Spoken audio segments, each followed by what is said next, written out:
ಇವತ್ತು ಇಂಥ ಒಂದು ಭಾಳ ಮುಖ್ಯವಾಗಿರ್ತಕ್ಕಂಥ ವಿಷಯ ಕೋವಿಡನ್ನು ನಿರ್ವಹಣೆ ಮಾಡುವಂಥದ್ದು.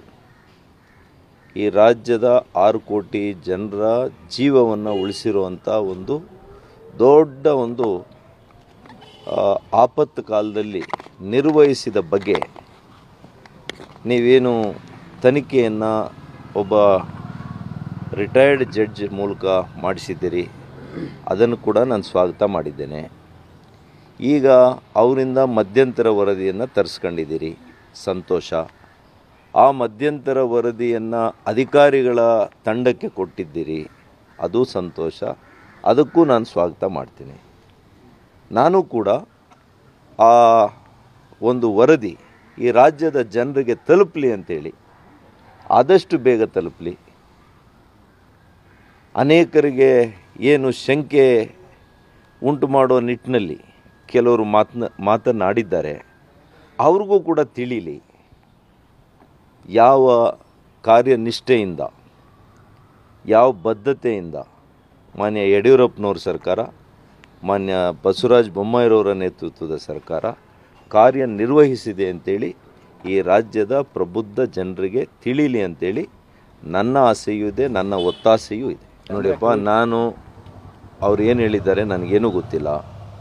ಮಧ್ಯಂತರ ವರದಿ ಕೂಡ ನಾನು ಓದಿಲ್ಲ.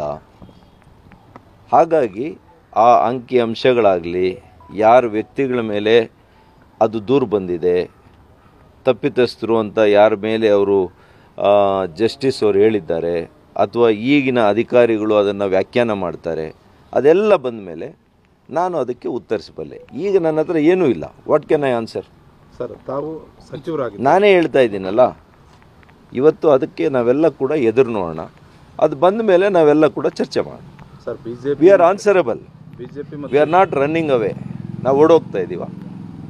ನಾವೆಲ್ಲ ಇಲ್ಲೇ ಇದ್ದೀವಿ, ಜನರ ಮಧ್ಯೆ ಇದ್ದೀವಿ. ಮಾನ್ಯ ಯಡಿಯೂರಪ್ಪನವರು ಆದಿಯಿಂದ ಮಾನ್ಯ ಅಶೋಕ್ರವರು, ಅಶ್ವಥ್ ನಾರಾಯಣರವರು, ಮಾನ್ಯ ಬೊಮ್ಮಾಯಿರವರು, ನಾವು ಎಲ್ಲರೂ ಇಲ್ಲೇ ಇದ್ದೀವಿ, ಹ್ಯಾಂಡಲ್ ಮಾಡಿರೋವಂಥವ್ರು. ಮತ್ತು ಎಲ್ಲ ಅಧಿಕಾರಿಗಳು. ಏನ್ರಿ ಇದು, ಏನು ಒಬ್ಬ ವ್ಯಕ್ತಿ ಮಾಡುವಂಥ ಕೆಲಸ ಇತ್ತು? ಅದು ಸಾವಿರಾರು ಅಧಿಕಾರಿಗಳು ಇದರಲ್ಲಿ ಭಾಗಿಯಾಗಿದ್ದಾರೆ, 10 ಮಂತ್ರಿಗಳು ಇದರಲ್ಲಿ ಭಾಗಿಯಾಗಿದ್ದಾರೆ. ಇಡೀ ಸರ್ಕಾರ ಇದನ್ನು ನಿರ್ವಹಿಸುವಂಥ ಪ್ರಾಮಾಣಿಕ ಕೆಲಸ. ಅವತ್ತಿನ ಸಂದರ್ಭಕ್ಕೆ ಅನುಗುಣವಾಗಿ, ಅವತ್ತಿನ ಕಾರ್ಯದ ಒತ್ತಡಕ್ಕೆ ಅನುಗುಣವಾಗಿ ಇವತ್ತು ಅನೇಕರ ಪ್ರಾಣ ರಕ್ಷಣೆ ಮಾಡುವಂಥ ಸ್ಥಿತಿಯಲ್ಲಿ ನಾವು ಕೆಲವು ನಿರ್ಣಯಗಳನ್ನು ತಗೊಂಡಿದ್ದೀವಿ.